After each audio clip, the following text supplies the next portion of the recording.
May the words of my mouth and the meditation of my heart be acceptable in your sight, O Lord. Please do sit down.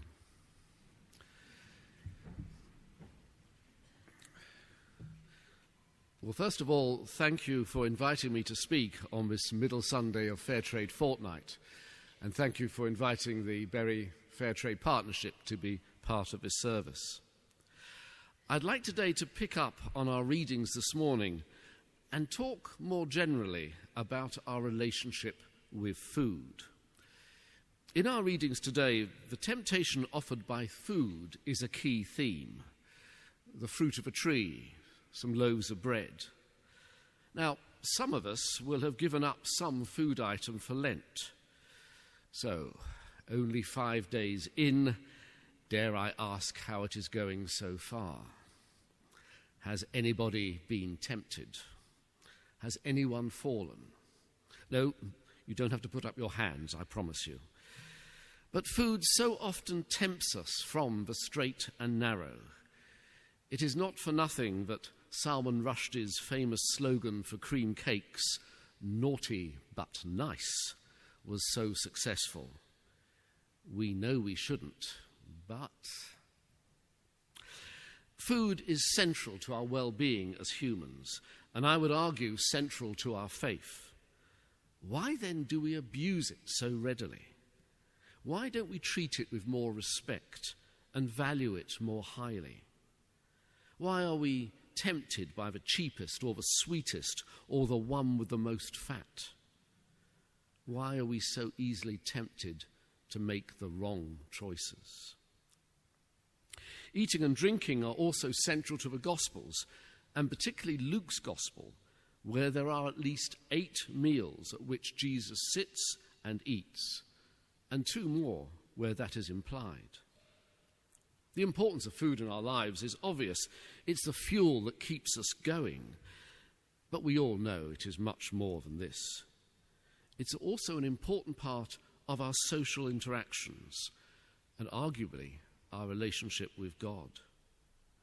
When Jesus eats and drinks, he often uses that time to talk to his disciples and others about spiritual matters.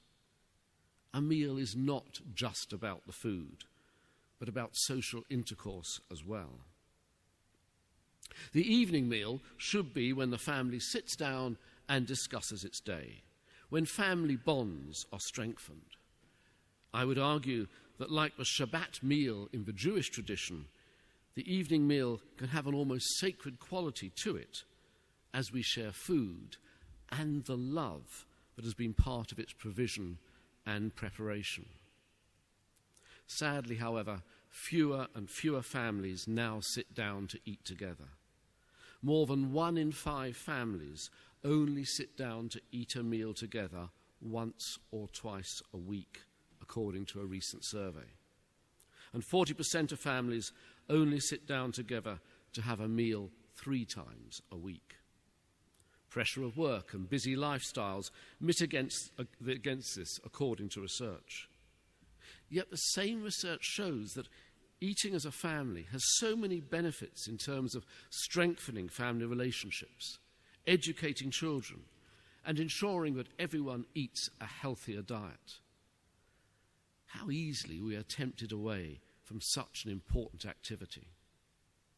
That most important meal in our faith, the Last Supper, the template for our communion, is heavy with symbolism and emotion.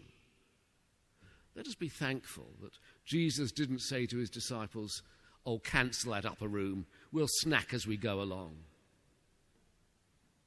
But then we seem to have broken so many of our basic connections to food, which after all is God-given, as we're so often reminded in the Bible. So broken is that connection that we happily waste vast amounts of it, while others in our society struggle to feed their families. We burn food waste in our power stations, while those who live in more marginal agricultural regions of the world starve. God gives abundantly to us in order to share it with others.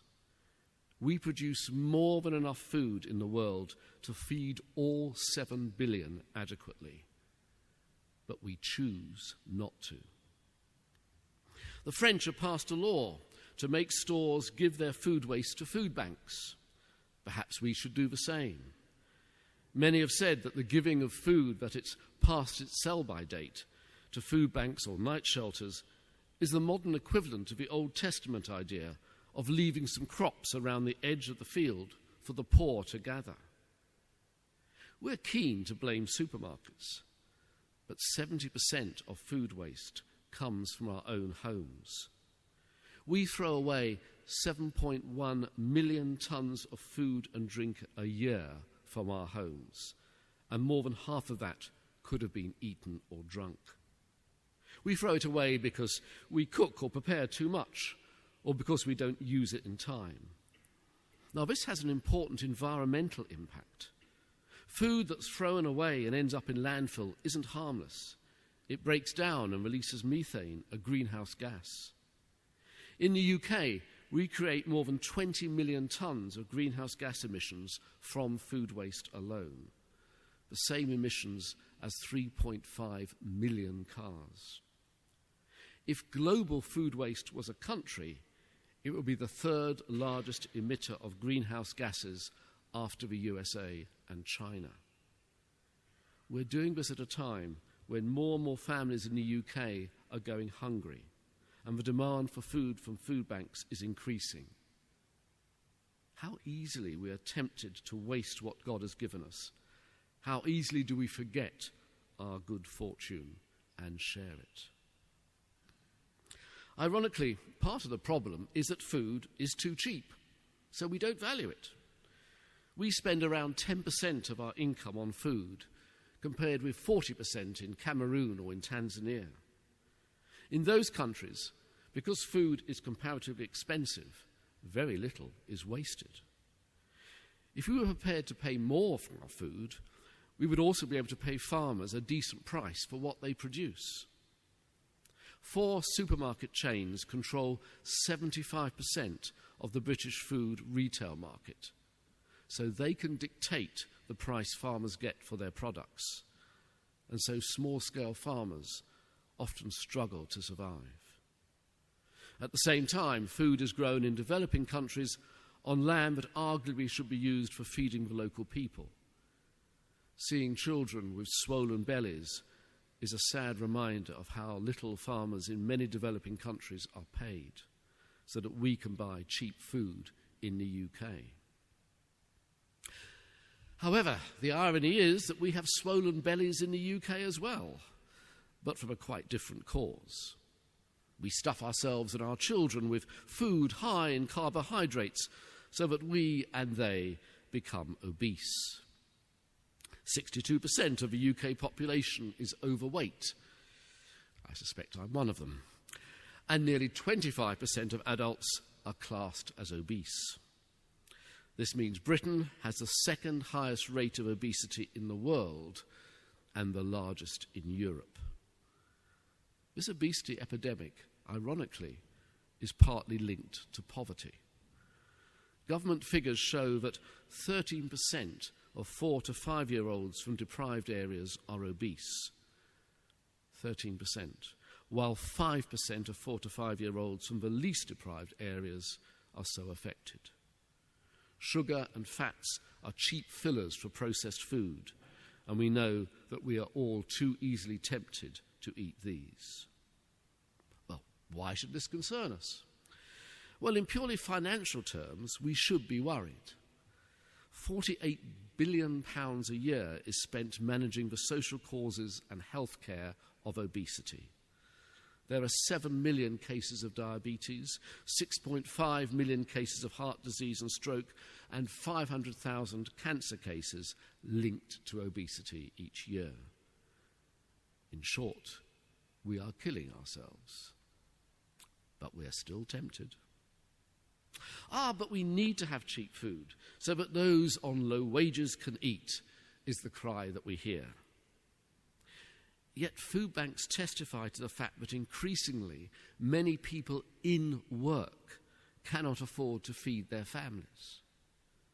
In the UK, more than 14 million people are living in poverty.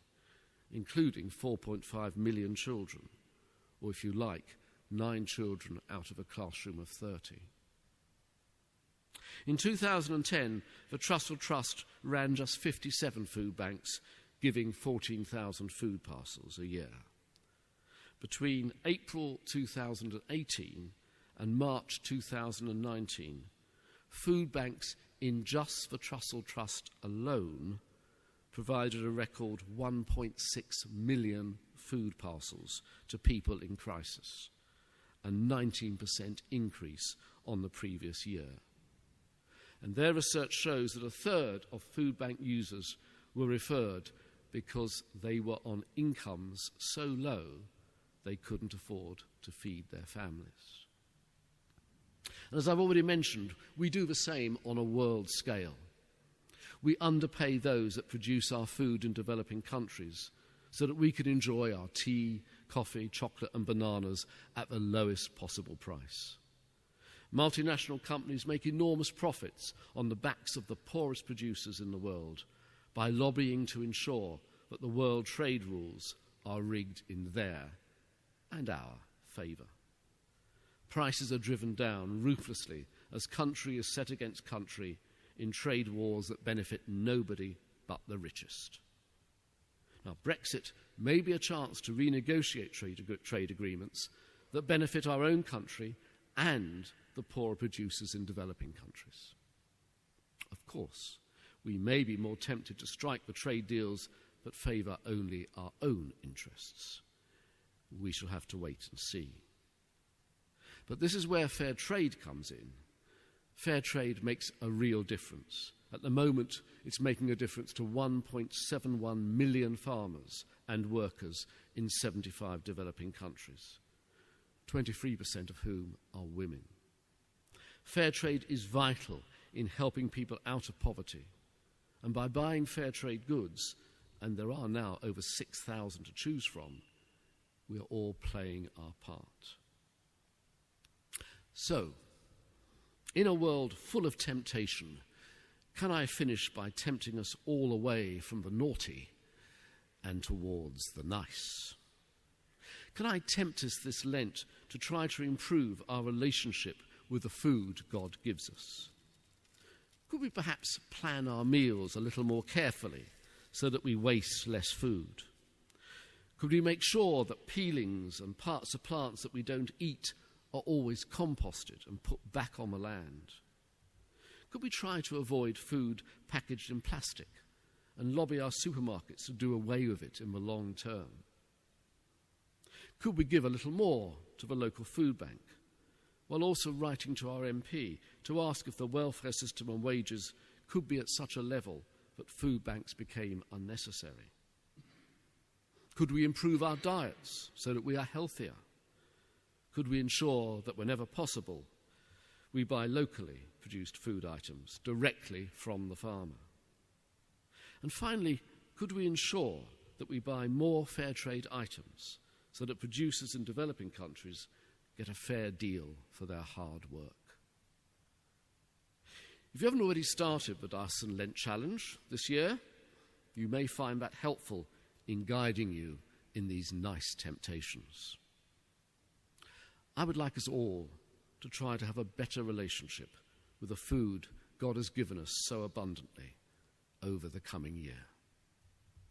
Thank you.